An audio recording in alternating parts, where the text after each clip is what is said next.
Assalamualaikum warahmatullahi wabarakatuh.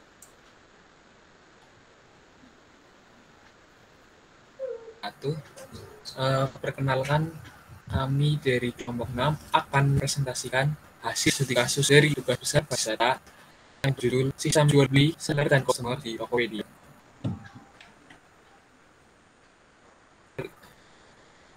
Perkenalkan untuk anggota kelompok, yaitu saya sendiri Aditya Mamsudri dengan NIM 2010-2217, Alfian Ryoga Muhammad Bibi dengan NIM 2010-2228, dan Muhammad Rizky Nur Alam dengan NIM 2010-2070.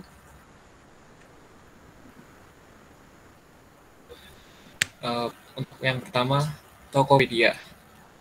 Tokopedia.com merupakan salah satu mall online di Indonesia yang mengusung model bisnis marketplace.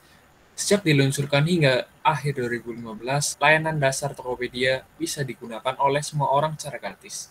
Dengan visi untuk membangun Indonesia lebih baik lewat internet, Tokopedia memiliki program yang untuk mendukung para pelaku usaha mikro kecil dan menengah atau UMKM dan perorangan untuk mengembangkan usaha mereka dengan memasarkan produk secara online. Tokopedia.com adalah salah satu jaringan toko online terbesar di Indonesia yang dimiliki dan dijalankan oleh PT Tokopedia. PT Tokopedia didirikan oleh William Tanu Wijaya dan Leontinus Alva Edison pada tanggal 6 Februari 2009. Tokopedia.com pertama kali dapat diakses oleh publik dalam versi beta pada tahun 17 Agustus 2009.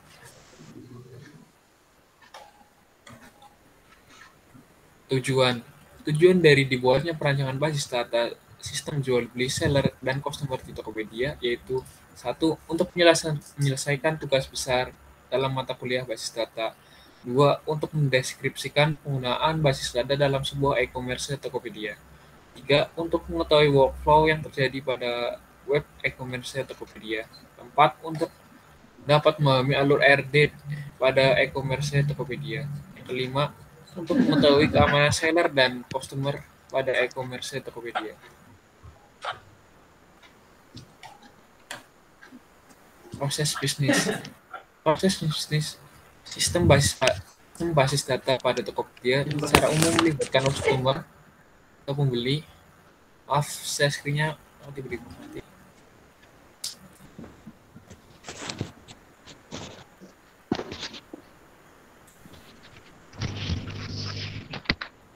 Screen.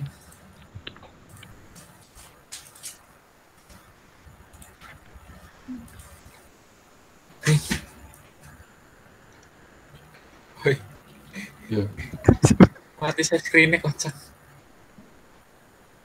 lanjut. Oke. Saya ulangi, sistem basis data pada Tokopedia secara umum melibatkan customer, pembeli, dan seller atau penjual. Dari setiap customer yang melakukan pembelian, melibatkan produk yang dibeli penjual, lalu metode pembayaran, transaksi, dan jasa pengiriman. Perancangan. Untuk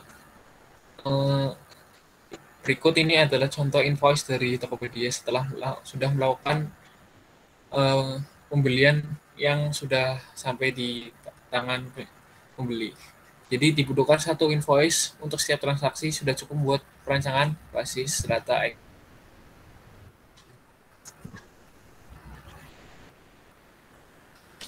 Lanjut. Untuk yang pertama, normalisasi untuk 1NF. Jadi ada no invoice, now barang, jumlah, harga, total harga, ongkir, diskon, total tagihan, jasa pengiriman, metode pembayaran, nama penjual, nama beli, tanggal pembelian, dan alamat pengiriman. Untuk nomor invoice ada INV001, INV002, dan INV003. Nama barangnya set lunch fit ungu, set lunch fit biru, lensa kacamata minus, frame kacamata minus, dan case Realme 3 Pro. Jumlah barangnya semuanya satu. Untuk harga 37.000, 70.000, 85.000, dan 10.000. Untuk total harganya, karena ini beli dua barang jadi 74.000, Untuk set kacamata minus 70.000, frame kacamata 155.000, cash Realme 3 Pro 10.000. Untuk ongkir 22.000, 16.000, dan 16.000 diskonnya. Untuk invoice pertama itu diskon 20.000, untuk invoice kedua itu 10.000, dan invoice ketiga 10.000. Untuk total tagihan dengan digabungkan total harga ongkir diskon, maka invoice pertama total tagihannya 76.000, invoice kedua 161.000, invoice ketiga 16.000. Jasa pengiriman, invoice pertama menggunakan jasa pengiriman cepat, invoice kedua menggunakan jasa pengiriman CNT, dan invoice ketiga menggunakan jasa pengiriman CNE. Metode pembayaran, invoice pertama menggunakan metode pembayaran GoPay, invoice kedua menggunakan metode pembayaran lewat Alfamart, dan invoice ketiga menggunakan metode pembayaran menggunakan transfer. Nama penjual dari invoice pertama adalah Kuda Hoki, dari invoice kedua nama penjual adalah Deastar, dan nama penjual dari invoice ketiga adalah Benua Sel. Pembeli dari invoice 1 adalah Alfian Yoga, pembeli invoice kedua dari nama pembeli dari invoice kedua adalah Aditya Imam Sudi, dan nama pembeli dari invoice ketiga adalah Rizky Nur Alam. Untuk tanggal pembelian, invoice pertama melakukan transaksi pada tanggal 4 Januari 2002. Invoice kedua melakukan pembelian pada tanggal 26 Agustus 2019, dan untuk invoice ketiga melakukan pembelian pada 5 Juli 2021. Alat pengiriman, invoice pertama dikirimkan ke Perumahan Bumi Sarawati RT 4 RW 8. Invoice kedua dikirimkan ke Jalan Cipayung Raya, dan invoice ketiga pada Jalan Perintis Kemerdekaan. Selanjutnya akan dibacakan oleh Muhammad Rizky Nur Alam. Oke, untuk normalisasi tahap selanjutnya itu pada penduduk 2NF. Tadi kan sebelumnya sudah dijelaskan mengenai penduduk 1NF, di mana pada penduduk 1NF itu masih terdapat beberapa redundansi atau duplikasi data. Sehingga untuk berikutnya itu dijelaskan lebih lagi agar tidak ada duplikasi data di penduduk tabelnya. Nah, dari penduduk 1NF tadi dirubah ke penduduk 2NF ini dipecah menjadi di sini mendapatkan adalah menjadi 5 tabel. Yaitu ada tabel penjual dengan ada ID pembeli, nama pembeli, dan alamat. Lalu dipecah lagi ada tabel pembeli menjadi kolomnya itu adalah ID penjual dan nama penjual. Lalu ada tabel barang yaitu ID barang, nama barang, dan harga barangnya itu. Lalu ada tabel pengiriman dengan kolomnya itu menjadi ID jasa pengiriman dan jasa pengiriman. Lalu terdapat tabel jual. Ada ID pembayaran, metode pembayaran, nomor invoice, ID barang, harga, jumlah barang, total harga, diskon, total tagihan, dan tanggal pembelian. Nah, pada penduduk 2NF ini, jika kita lihat masih ada redundansi, khususnya di tabel jual. Karena di tabel jual ini masih ada data-data yang menumpuk. Sehingga agar lebih jelas lagi atau detail lagi, dilakukan normalisasi untuk penduduk yang ketiga. Next.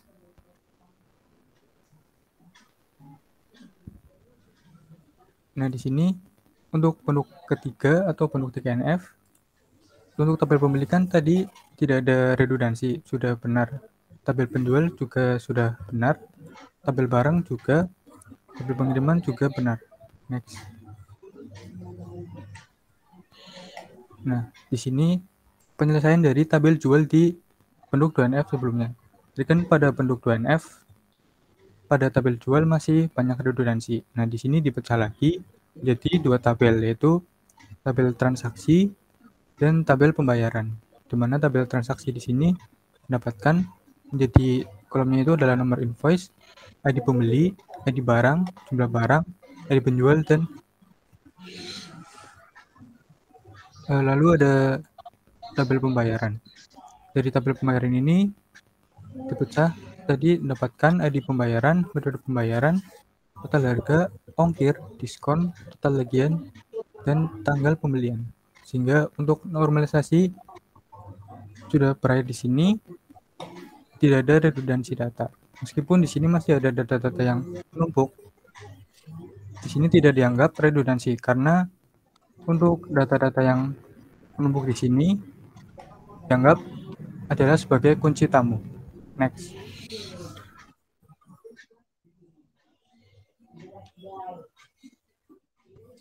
Nah, selanjutnya, setelah rancangan dari normalisasi itu selesai sampai tahap ketiga NF, bisa kita bentuk menjadi ERD atau Entity Relationship Diagram.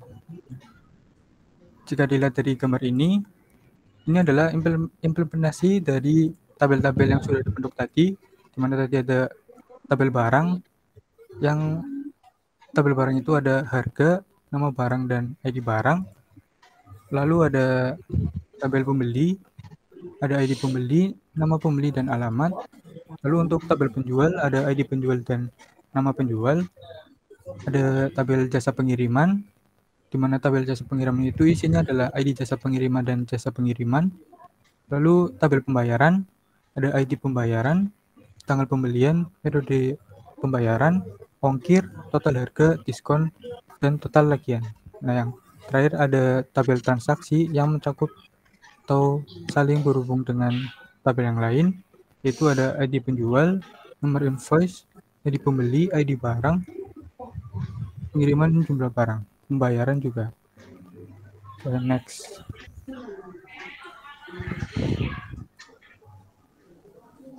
Nah, dari normalisasi tadi dibentuklah rancangan struktur tabel. Nah, tadi kan ada tabel pembeli. ID pembeli itu adalah tipe datanya varchar, ukurannya 50. Di sini ID pembeli itu adalah primary key. Lalu ada nama pembeli dengan tipe data varchar, ukurannya 100. Lalu ada alamat, tipe data varchar, ukurannya 30. Sedangkan untuk tabel barang, di sini ada ID barang dengan tipe data varchar, ukurannya 100. ID barang ini adalah primary key dari tabel barang. Lalu ada nama barang, tipe datanya itu varchar, ukurannya 100, dan ada harga dengan tipe data integer. Next. Selanjutnya ada tabel penjual. Di tabel penjual ini ada ID penjual dengan tipe data varchar, ukurannya itu 100. ID penjual ini primary key. Lalu ada nama penjual dengan tipe data varchar, ukurannya itu adalah 100. Pada tabel pengiriman, terdapat ID jasa pengiriman dengan tipe data varchar, ukurannya itu 100. ID jasa pengiriman ini adalah primary key dari tabel pengiriman.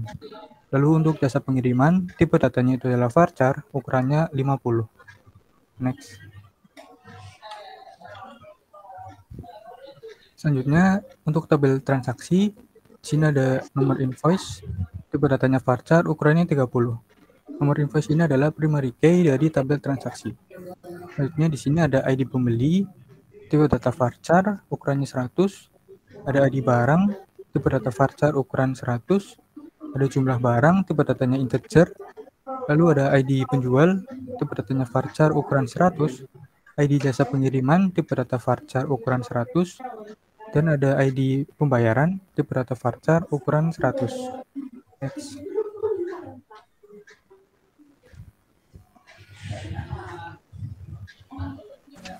Selanjutnya dibacakan oleh Alfian. Ya, untuk rancangan struktur tabel pembayaran, di nama kolom ada ID pembayaran dengan tipe data varchar, lalu metode pembayaran. Di nama kolom ID pembayaran ada tipe data varchar dengan ukuran 100 dan termasuk primary key. Lalu metode pembayaran dengan tipe data varchar dengan ukuran 40. Lalu total harga dengan tipe data integer, ongkir dengan tipe data integer, diskon tipe data integer, total tagihan integer, tanggal pembelian dengan tipe data date. Lalu implementasi MySQL itu data definition language dengan perintah create. Create itu perintah untuk membuat ya. Yang pertama ada screenshot, yaitu berfungsi untuk membuat database Tokopedia dengan perintah create database Tokopedia. Lalu yang kedua ada screenshot membuat tabel pembeli dengan perintah create tabel pembeli. dalam kurung ID pembeli varchar ukuran 50 primary key mau pembeli varchar 100, alamat varchar 30. Lalu hasilnya akan seperti ini.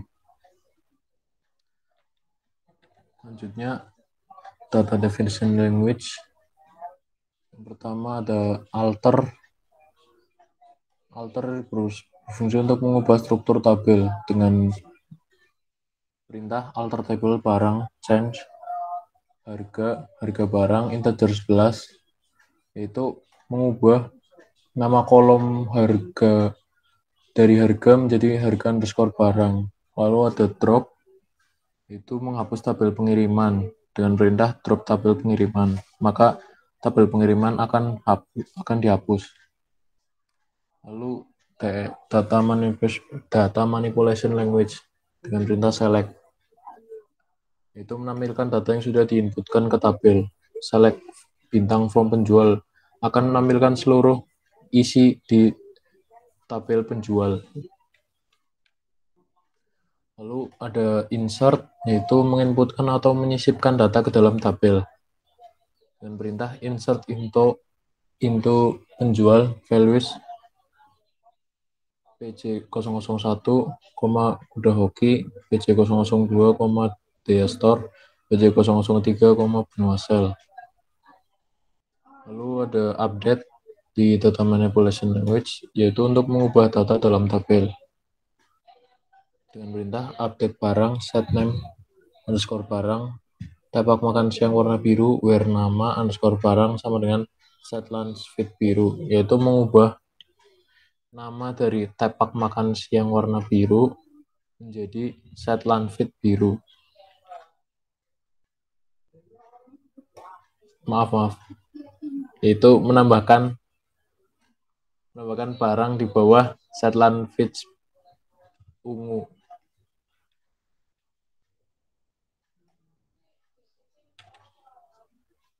Lalu ada delete, yaitu menghapus data dari tabel dengan perintah delete from penjual where ID underscore penjual PJ003,